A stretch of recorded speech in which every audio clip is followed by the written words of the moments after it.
So where did we get to? I think we were doing a quick what's on the agenda. As I said, I'll do a quick John and Jane guide to affiliate.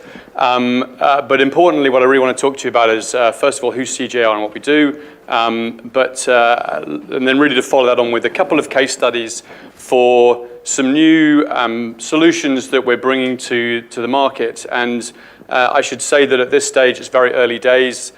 We've done a couple of live launches for one of the products in the US, and we have one which is still in beta. So it's very early days. I'll apologize because my presentation of the case studies and the data is even less slick than the first part of the presentation because it is very early. But I hope it's interesting. Really the reason for talking to you about it is because it's leveraged off the platform that is Conversant. And so it's a step on the journey for us about unifying all of the marketing channels that we look at as Conversant. And it's pertinent because the building block for it is data, and that's something that you guys are all very familiar with. I was going to say a very brief word on why ADS bought Conversant. It's a simple answer in that what Conversant brings is absolutely that digital excellence, the capability to deliver something that's complementary to the services that ADS already provide, partly through the Epsilon brand. So a huge number for the acquisition, one that's really exciting for us because it gives us resources, it gives us capability, it gives us access to meet some guys like you. And I think over the next couple of years, there'll be some really, really interesting developments that come out of the combined business. And as I said, right now, we're really at the start of the journey. So let's just talk very quickly, and I'll try and skip through this as quickly as I can, about affiliate marketing, because some of you in here will know about this. For some of you, it may be something that other people do on your behalf, or it may be something that you're even just investigating at this stage. Online performance marketing, OPM, is the kind of generic name for it, and it's built on three-way relationships between publisher, advertiser, and consumer, and it's that symbiosis that's really important here. The important part of the word is performance, because it's about measurability. And those of you who've been around a long time will remember that the early promises of digital in the first place, so even display advertising, was that it would deliver measurability in a way that historical marketing wasn't able to do. Online performance marketing, for me, is therefore an extension of that promise in that it genuinely delivers on measurability. So it's about an advertiser's ability to see the direct impact of their marketing spend. But of course, what started off as a very simple binary commission model in OPM very quickly evolved into something that's now really multifaceted and far more complicated. So it covers a whole range of payment models, and again, some of you will be very familiar with this, but that could be based on actions like downloads, calls generated, leads, transactions, etc. But it also demands from both the publishers and advertisers means we need to be able to offer a real range of hybrid solutions. So it's not just one of these things that suits you. It's about how we can create a blend of a number of those different solutions to answer a marketing need. So it's broadened its scope over the last few years, all driven by the benefits of real measurability. So when we talk about publishers, what do we mean? And when I came into this space, maybe rather naively, I kind of thought of publishers in the way that maybe some of you also do, which is a business that's transferred offline content into a web page. So if you are a consumer magazine, you took your articles, you dumped them onto a website and hoped that people came and looked at those pages. That was my kind of concept of a publisher. For us, actually, in performance marketing, we can really put publishers into four categories, and the pure content piece is really almost an aside. So the first one here, and again, you'll be familiar with some of these, is the whole cashback space. Registrars are registering on a site, following links to e-commerce sites, and the commission that generates for the publisher is then shared back with you, the consumer. So effectively, you either can look at that as a discount on the product, or it's actually cash back in your account. Voucher codes, again, something you'll be familiar with. Publisher sites to aggregate vouchers from a lot of different sources, publish them to users, and users follow those vouchers, redeem them on publisher sites, and that generates a commission back to the publisher itself. Retargeting and remarketing, probably the newest space here. So businesses like Yieldify, looking at how they target things like cart abandonment, people who are about to exit from a page, how they find users who've been trafficking sites and then retarget them with emails. And again, all of these are parts of the affiliate ecosystem. But also things like social sites. So businesses like Shazam now, who clearly are an aggregator of audience, are looking for effective ways of monetizing that, and affiliate is a good one. And also there's a peer-to-peer thing now where people who write blogs or who are just a part of a community want to be able to share their experiences, their interests and likes, and this is a way for them to monetize that. So what does the affiliate market look like today? Well, actually, we just had the IAB report out literally a couple of days ago. So advertisers in the UK increased online performance marketing budgets 8% 2014, and activities in the channel now delivering £16.5 billion worth of consumer spend. So actually, as of 2014, performance marketing is now 1% of Britain's entire GDP, which I think is an interesting statistic. Generally, OPM viewed as delivering about a 15-to-1 return on spend. That's up from £14 to 1 in 2013. And I have a little quote for you here. So OPM has grown, OPM, you have to say it slowly, otherwise it sounds a bit dodgy. OPM has grown to a near £17 billion industry due to the fact that all parties continue to benefit. So advertisers get new customers extremely cost effectively. Consumers save money and get access to free online content, whilst the publishers in the middle gets revenue through referral fees. So says the mighty Dan Bunyan of PwC. So who are we to disagree with that? I think it sums it up very nicely. All parties continue to benefit. Perhaps not unsurprisingly, in comparison to the overall 8% increase, advertising spend on mobile went up 72%.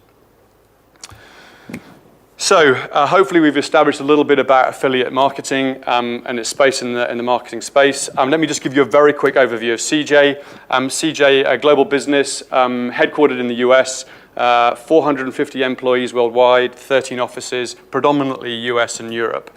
As a business, we run more than 4,000 advertiser programs and more than 70,000 publishers part of our network. So that's a huge business. Been around for 15 years, not as long as me in digital, sadly, but it is globally the #1 affiliate marketing business. In 2014, we tracked more than 3 billion clicks through the platform, and that delivered more than 114 million transactions.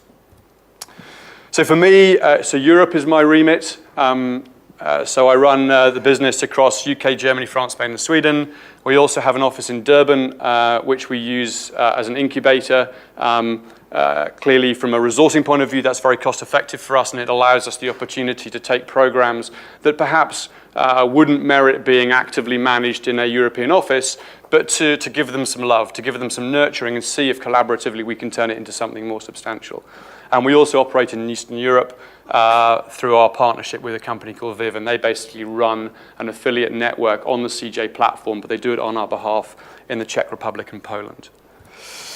So on that theme, around about 200 UK programs for CJ. We work with the likes of Argos and Homebase, Match.com, Laura Ashley, Emirates Airlines, TUI across all of their travel brands. And TUI is a good example of a really strong relationship for us. So we drove for them more than £250 million worth of sales for them last year.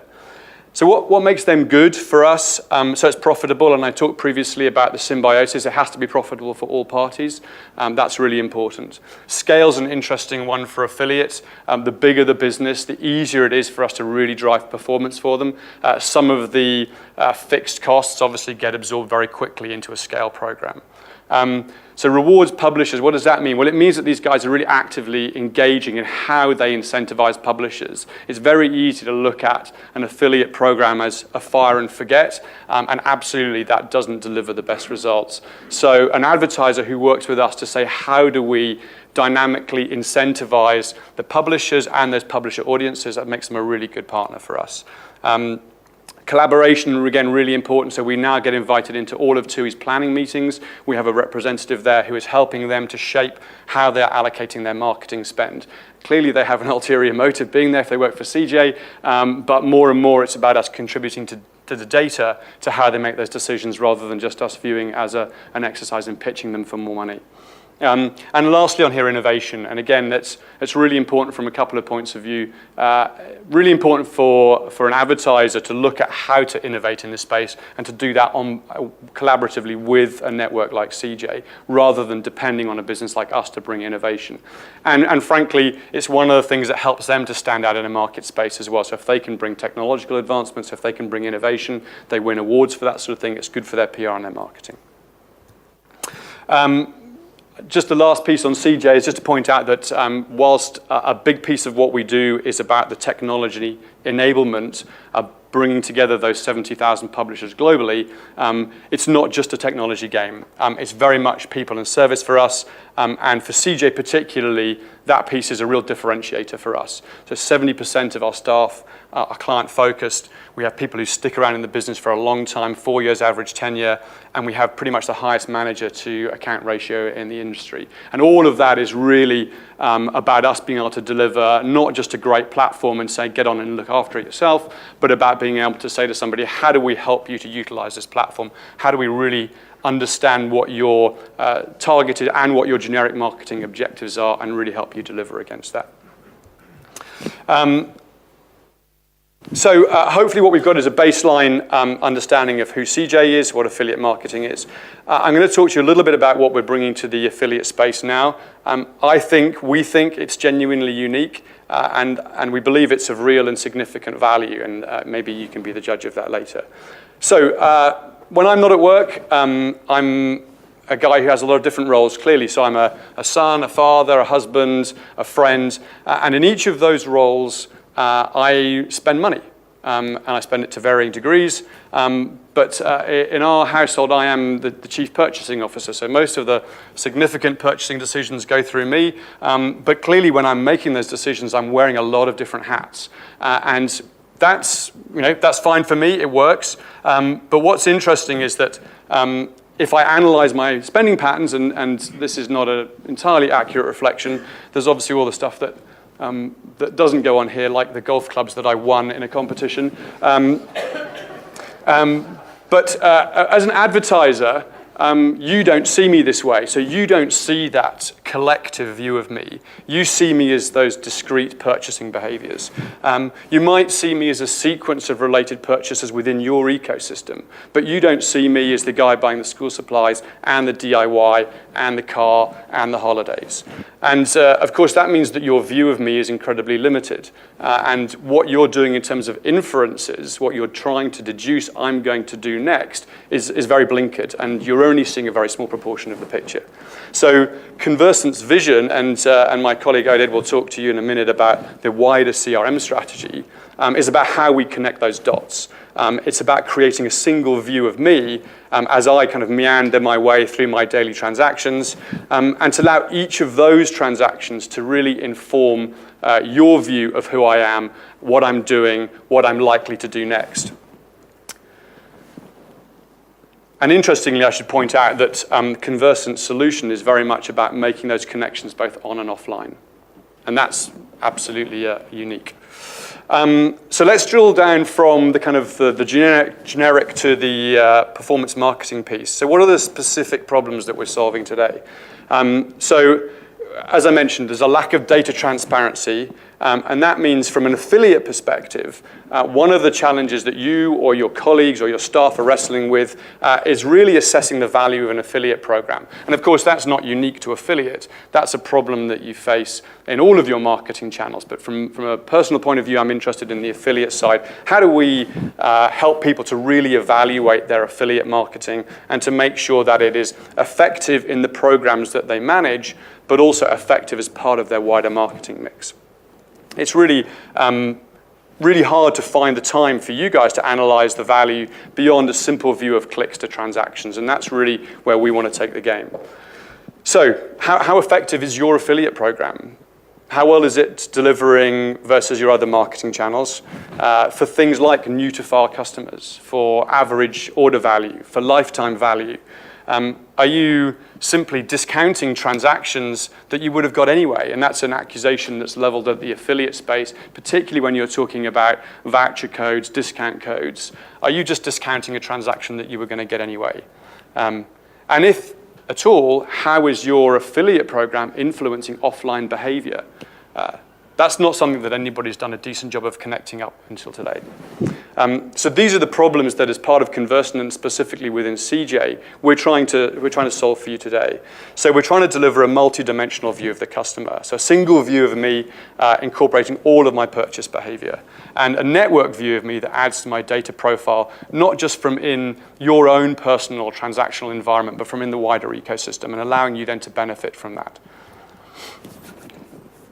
So this is probably too small for you to read and therefore utterly useless. But this is an example of the sort of data that's being produced from our Affiliate Insights product right now. So it's allowing us to identify the average order value of customers who've been driven by CJ versus other channels. That to me feels like a really good step forward just there. Looking at average order value for new customers versus your existing customers, looking at average order numbers, looking at repurchase value. And interestingly, these are the metrics that I was hearing Dylan refer to in his update earlier today. So clearly these are metrics that matter to you guys. They matter in the cataloging space. They absolutely matter to us in the digital space. So all of those segmenting CJ can be done versus other channels in your spectrum. Now, of course, we have some nice numbers up here, and I should add that these are real numbers, not made-up numbers, but they won't always look like this. But for us, that's okay. And it's okay for two reasons. One is because our business here is about building long-term partnerships. And so this is not an exercise in us simply justifying our own existence for today or for tomorrow or for next month. It's about building a long-term relationship. And so if the data here suggests that the average order value for an affiliate customer is below par, that's good information. It's good information for you. It's really good information for us too. So secondly, why is it okay for us to see that? Well, it's because what we're seeing here is the identification of average order values or lifetime customer values at an aggregate level from across a publisher network. And the beauty of our affiliate insights is that we're then able to look at it at an individual publisher level. So if you've got a basket of customers coming through from your affiliate marketing program that aren't delivering the conversions, the order value, the lifetime value, the basket size that you want, let's trace them back to the publisher that they came from. Let's go and see where they came from and work out why. Or let's stop working with that publisher for you because it's not right for you. Or let's change the incentive model for that publisher so that what we're paying them on your behalf in commission is benchmarked against what they're delivering to you in value. So we can also look at things like product segmentation. So this is looking at not just it as a single marketing program, but how it's delivering against a different product set. We can look at it by platform. We can look at it by device. And we can provide you industry-level benchmarking. And of course, one of the values of being part of a huge network, and I know I'm absolutely preaching to the choir here, is that being a part of a big network allows you to get benchmarked against how your competitors are doing. And part of the value of the service that we can deliver is to give you that information. Clearly, at an aggregate level, not each of your competitors' data handed over in a secret file, but really relevant for you to assess how your programs are performing. So I've got a couple of quick case studies for you here. So I have to apologize, as I mentioned, US-centric, because that's the only place that this product is live as of today, and also, sadly, anonymized because we don't yet have permission to share the data from these two case studies. I expect that situation to change relatively shortly, and I'll be delighted to share this data with you and the names of the merchants that we're working with just as soon as that's possible. So the first case study here, a large clothing retailer in the US. So they came to CJ last year with the opportunity to provide us with an additional $200,000 of marketing budget, but they set some very specific targets. So they were looking very much for new-to-file customers. But the additional challenge from them was that the return on ad spend had to stay the same. So many of you will know that if you offer an additional spend to a marketing channel, they'll certainly find a way to spend it for you. But whether they can deliver it deliver results for you that are within the same parameters as the ones you set from the original program, that's harder to achieve because generally these guys are tapping out the resources that work for you. So that's a really interesting challenge for us. So how can we go and spend this money without delivering an equivalent drop in their return on ad spend? So what was the solution for us? Well, it starts with the analysis of historical data, and it's about identifying the publishers who've driven the highest proportion of new-to-file customers. And that's a throwaway line, but think about the value of that. Which of the publishers in your affiliate network are driving the highest proportion of customers to you that you've never seen before? And using that data is effectively how we drove incremental ad spend. It's how we utilize that to target those publishers that drove the results here.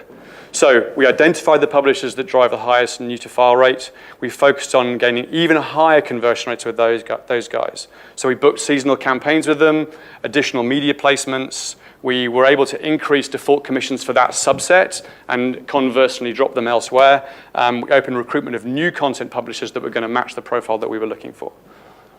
And the results of that, just very slowly. So a 12% increase in overall revenue for the customer. And if you're a big US retailer, that's a not insignificant number. We maintained the return on ad spend, despite obviously the additional $200,000 of spend, and despite the fact that we increased commissions for a select set of the top highest performing publishers.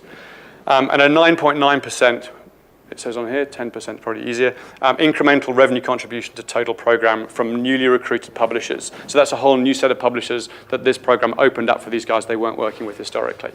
And an increase in their percentage of new-to-file customers of 5%. So some really useful numbers for these guys, materially valuable to them. A quick second case study. Again, another large clothing retailer, not the same one. So these guys, slightly different challenge.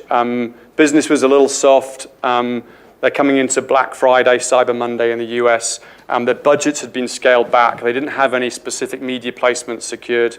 And as an additional layer of complexity, there was very definitely a kind of internal bias within that business against the coupon and deal publishers. A genuine belief from the advertiser that these guys did not provide value. So the challenge for us was how to address that.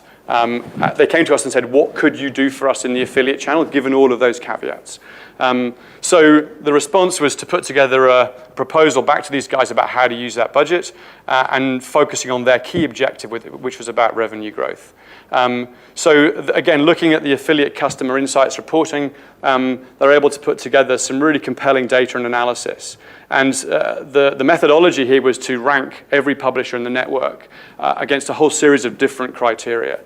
So looking at the return on ad spend, looking at the conversion rate, looking at the new to file, looking at the average order value, and out of all of that, creating an index, and then using that index to rank which publishers these guys should be working with and how to work with them. And as a consequence, the additional ad spend was released. And into a period where, as a customer, they were really nervous. We saw an 11% increase for Thanksgiving week overall, and its highest ever Black Friday revenue, 55% increase year on year. So a great result delivered in a pretty short space of time. So 2 examples there of affiliate customer insights where looking at the data that we can extract from the platform allows us to optimize an affiliate network in a way that really hasn't been delivered so far. And from my point of view, clearly I would evangelize about performance marketing as being an important part of your marketing armory. The guaranteed result is always a winner. And through insights, I think we kind of established that we can manage against a range of objectives. And that ensures you work with the most effective publishers in your network possible. But there's a follow-on here, and so I'm going to just talk to you very quickly now about the second product, and this is the one that's in beta right now. And it's all to do with affiliate personalization. So what you can see here is my voucher codes. Some of you here will be familiar with that as a site part of Monetize. And we're in the Marks and Spencer's section here. And a lot of offers. But clearly, as you can see, there's zero targeting in there. And even if I'm logged into this page, that doesn't actually change significantly. So neither their platform nor us as an affiliate network at this stage really has the capability to do anything in terms of targeting. So maybe I'm teetotal, in which case a wine offer for me is pretty pointless. Maybe I'm a woman, in which case an offer for a man's suit is pretty pointless. In the past, have I responded better to an offer that relates to free shipping or a discount on a price? If I'm looking at this page, this is Marks and Spencer's moment. It's their opportunity to engage with me, to capture me. And half of the real estate there is wasted. It's not relevant for me. It's not targeted. So, in time, the permutations of this are endless. If you can start to deliver a personalized affiliate message, we can all extrapolate that to the nth degree so that it's unique to my specific set of criteria, behaviors, purchase history. But, and I can enthuse about that long into tonight, but let's just look at the old friend new to file customers here for a second. So if we agree that for anybody that has even a rudimentary CRM capability, a new to file customer merits a higher acquisition cost. And if we can agree that if we could, we would deliver a different message if we were able to identify an existing versus a new customer, then we might be prepared to spend more money. But even if you weren't, we might want to give those people a different message. So how would you guys change your offers and incentives if you knew that that offer or incentive was going to be put in front of somebody that you'd never done business with before? Or conversely, if you absolutely knew that despite the fact that you're in my voucher codes, that you're talking to an existing customer of yours. How would you flex your messaging in that scenario? So the principle here is that affiliate personalization allows us to dynamically curate and deliver in real time targeted messages based on a customer profile. So based on what we can in real time understand about you by recognizing who you are and seeing you from across our database, how would we deliver a targeted message that speaks specifically to you as an individual? So from a user point of view, it's invisible. There's no interaction required. All they see is more relevant offers. I see a man's suit, not a women's dress. I see, in my case, lots of wine, not alcohol-free beer. So today, it's based on whether customers are new to file. Tomorrow, it's based on all of the preferences, all of the historic buying behavior. It's seamless from a publisher perspective, integration dead simple. And if the publisher requires it, then they can maintain control of the look and feel of this solution so that it's consistent with how they manage their business. It's quick, easy, delivers better value both to advertisers and to publishers, and it's a better user experience for customers. So it's in beta, but we do have some results. And actually, happily, in this instance, I'm allowed to name check the customer. So this is Express, who are a US online-offline retailer. Not one that I'm particularly familiar with, but they have, I think, more than 600 stores across the US, a substantial online business.